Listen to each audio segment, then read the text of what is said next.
Hello and welcome back to Nuggets Dungeon Terrain. This is episode 173. The last episode of Monster Shorts was episode 132, and it's been a while since I tried to create my own dungeon monsters. Now that I've developed a few more skills and have a few more resources at hand, I thought I'd give it another shot. What I'm going to do first is a small series where I take some of the monsters that I wasn't happy with and see if I can improve on them. Here's the first one. Here I'm going to try and create a new version of my Fungoid King. The first one that I made can be seen towards the end of the video when I do a comparison. I'm going to make this entire piece out of sculpted clay. It's the first time that I've used proper Sculpey instead of a cheap polymer. As you can see here where I'm making the initial part of the head, I use alfoil in the middle to try and save on the amount of Sculpey that I need.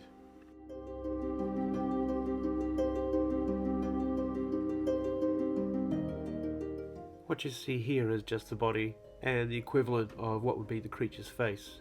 I'm emphasizing these points here to make it look like it's the eyes. Once I've baked the body, I add on some arm sections. I glue the arms to the body and then I use small pieces of polymer clay to fill in the gaps where the 2 points meet. As I add more clay to make the fleshy outer layer, I use these different round probes to create the different spore holes.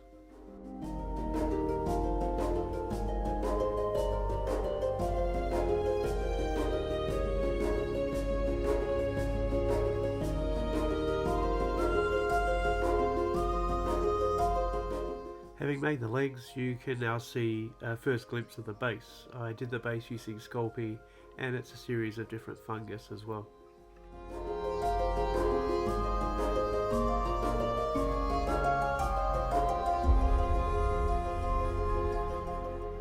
So here's my original Fungoid King. This was the first time that I used polymer, and the cheap stuff doesn't hold its form very well.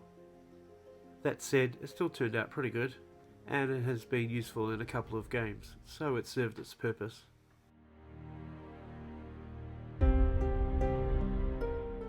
Here's a Games Workshop Warhammer Quest Mini for size comparison. You'll see it held up against the finished remake of the Fungoid King in a second.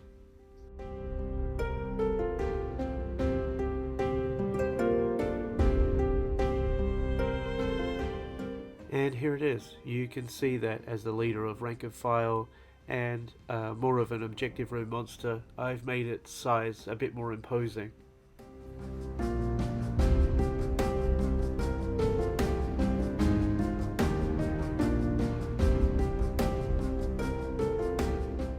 I'm quite happy with the 2 tones of colour that I used.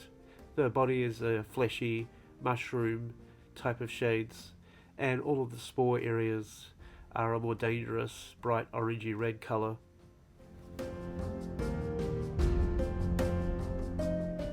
It's safe to say that after my first time using proper Sculpey, I'm a big fan.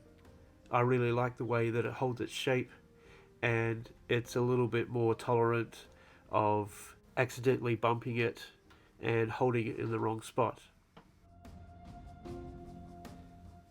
So, now that you've seen both of them in comparison, I'd like you to let me know down in the comments which one you think I should keep.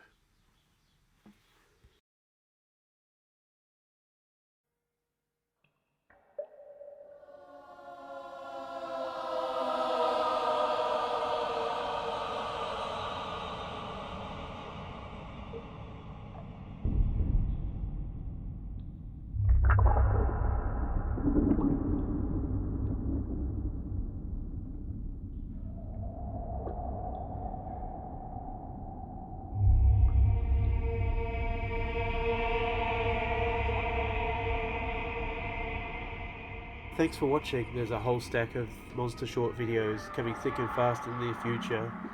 I'll catch you there.